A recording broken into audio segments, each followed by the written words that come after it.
Hey guys, it's Piper. Right now I'm working on this really long video that is very long, and I cannot even begin to explain how long and draining this topic is for me, so I decided to put something up here that's, kind of light and spooky, and hopefully it won't get ad restricted because God knows the next one will be. I'm a little scared to open up about this topic, but I figure if Melanie Martinez is open about similar beliefs and most of us are Melanie stans here on this channel, this very small channel, maybe I shouldn't be.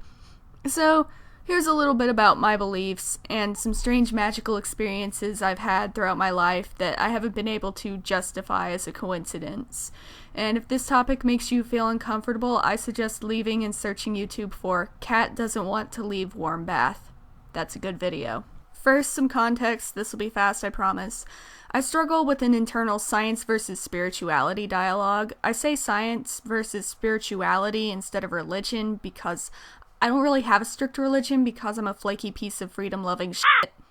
Of course, you all knew that, but I believed in magic my whole life.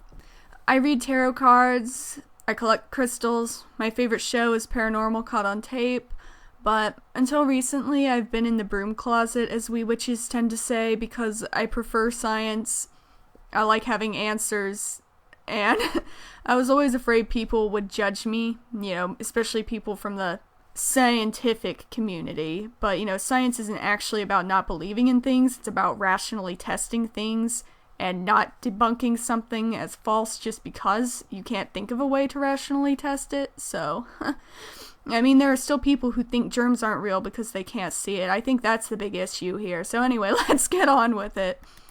Please let me know if you guys like this video by rating it and subscribing if you haven't already.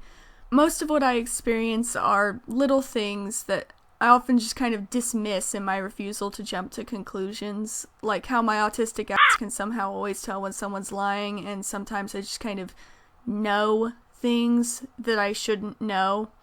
But here are 3 things that to this day, they just only make sense when explained in the context of psychic gifts. Now, this first one, it chills me to the core every time I think about it. In my last semester of college, I moved into my own dorm because I wanted to not die, long story, already told it, and I wanted some quiet and privacy. The building I moved into was very old, and the dorms were these very small singles that only consisted of one room. The bathroom was separate down the hall, and my bed was in the corner facing the door, so I could see my whole room from my bed. This is important. One of the first things our RA told us was that the doors always lock behind us automatically, so to be sure our keys were always with us, or else we would be locked out. Some people wore them around their necks, and some just put them in their pockets. Since I was studying psychology, and I'm a nerd like that, I personally chose to hang my keys on the thumbtack by the door and condition myself to always pause, turn around, feel my pockets, and check to see that there were no keys there and that those keys were in my pockets before exiting. So that way I'd always have my key. Because I was not about to get locked out of my dorm during one of my drunken nighttime trips to pee. We were not allowed to have alcohol on our campus.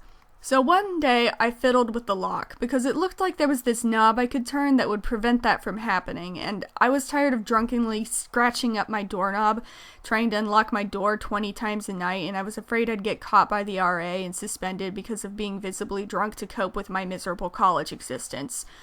So I turned it, jiggled the doorknob, still wouldn't budge. So I was like, maybe I have to close it first. So I left my dorm, shut the door, and tried to open it. Locked. Touché, RA was right. Looks like I had to stop drinking. Just kidding, I just learned to practice my sober walk and continued being an ass every night. But from that night on, I started to have the same nightmare every night, where I was lying in bed and I would look up, my door would open, and there would always be a person on the other side. They wouldn't do anything, they'd just stare at me. And sometimes they'd see another person from our floor passing by in the hall and invite them over to stare at me too, and they just silently judge my messy room and cheap vodka, and I couldn't move.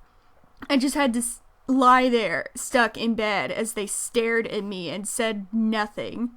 And then eventually, they'd walk away, I'd wake up, I'd be spooked, and I'd go back to bed. because that door was locked. I knew it, I felt it, I saw it, and I was not going to give in to what I dismissed as paranoia.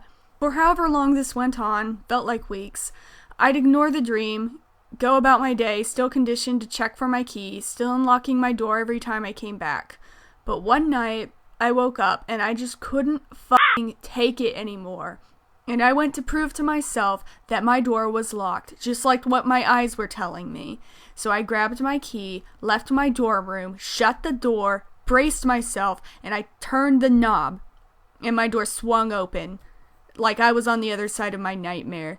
And I was freaking out. How long had my door been unlocked? Well, easy answer, probably since I fucked with the lock. But I tested it. I remembered testing it, and it didn't budge. But there it was.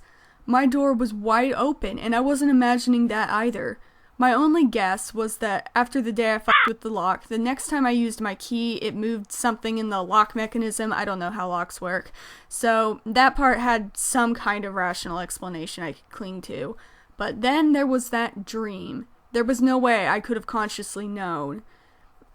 Because I was so sure that my door was locked. I remember trying to open it, and I remember that knob not budging. I remember, and nothing weird happened when I unlocked my door every day, multiple times a day, during my many pees. I don't know if I had that dream because of my own intuition, because my intuition knew something that my consciousness didn't, or if perhaps spirit guides are real or something, and there was some unseen being who was warning me. But whether it's my own tuition or intervention from some ghost or something, I'm thankful that I was warned before something bad happened, even if it was a really freaky dream. Next one, we need a palate cleanser, so this one's more on the humorous side, and a lot shorter. Number 2, this is back when I was 19 years old and rooming with a friend. It's complicated, but anyway, one morning she was getting ready for work, and she accidentally woke me up, which I wasn't mad because it's just kind of inevitable when two people share a bed and a room, and I asked her why she was upset. I don't know how I could tell, since my eyes were shut and I was still half asleep, but I apparently could, and she said it was because her boyfriend was late to pick her up for work.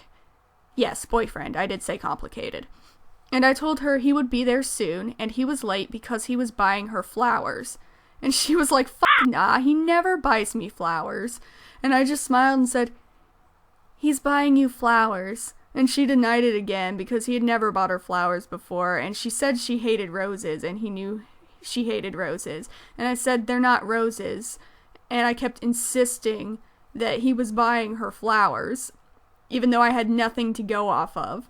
Well, shortly after he arrived, she left, and I woke up fully.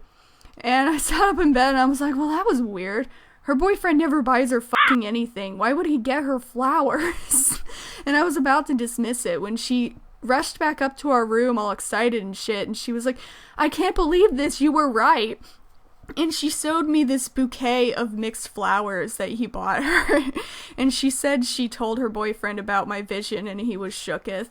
Because he doesn't believe in psychics, or at least he didn't then. I don't know if he does now. I'm no longer friends with them. But still, that's kind of funny. Now, number 3, the finale, because I don't really like long rambly videos. And I just want to talk about the first time I saw an aura. You know, throughout my life, I've noticed this thin band of energy radiating around people sometimes when I kind of zone out, which is often because I spend most of my life in my head and not paying attention.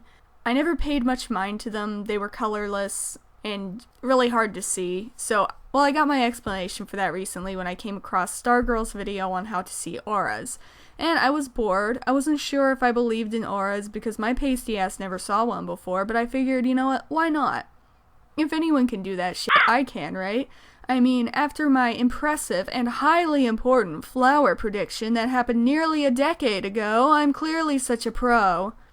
So, well, I propped up that drawing that I never finished, and I held out my arm, and I just stared, because it was white, you know, I needed something white to, what was her words, not pollute the color of the aura. Oh, well, whatever. And at first I was frustrated, because all I was seeing was that goddamn colorless band, and then I realized, Oh, duh, that's the aura. That's what that's been my whole fucking life. It's an aura, duh. So I just focused on it a little more, and it was like flipping a switch. I just saw it, and it was beautiful. I was afraid to blink because I thought it would, like, go away, but it didn't, until I got distracted. Haha, ADHD, but you get it. I don't really know how to describe it well, so if you're tabbing over, please come back to my video and see my 30-second illustration. It's a bright blue, like the sky on a clear day, and there was also a yellow, like a bright yellow sun. I saw the blue color closer to my hand and the yellow further up my arm. These colors correspond to the throat and crown chakras respectively, which makes sense because those are the chakras I apparently operate out of the most. Though I didn't know you could have more than one color in there, but apparently you can because I saw it. And I was not drunk or high before anyone asks. Anyway, yeah, I was surprised. I also expected it to be kind of dull. When she said it wouldn't be sharpy, neon bright colors, and that it had to be in front of a white background, I thought that she meant they'd be, like, highly transparent, like 10%, but it was more like, I don't know, maybe 50% or something opacity. I don't know. So, it was like a 4-inch long band just of energy radiating off the edges of my body. It didn't go, like, all the way around, so it didn't obscure any parts of myself that I could see. It was just kind of like an outline around me, like in all the pictures.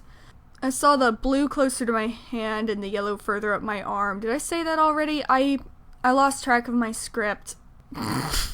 Shoot.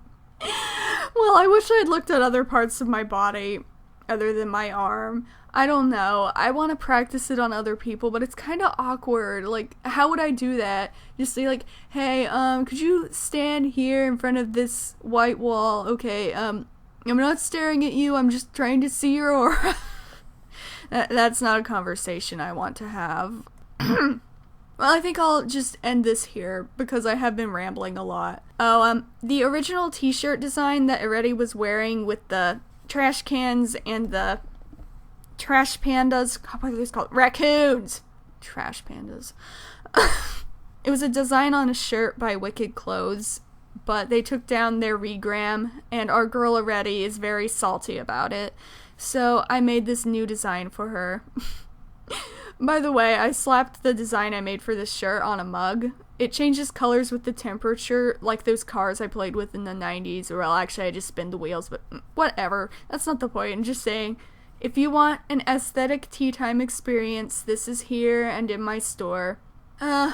Or any boiling hot fluid. The back also has her signature on it, because I see this, it's more like Eretti's design than mine, even if she's a fictional Instagram star that I made up. Like, does that make sense? Oh, whatever. Now I'm just rambling. So, that's it. Please rate, subscribe, and blessed be, motherfuckers.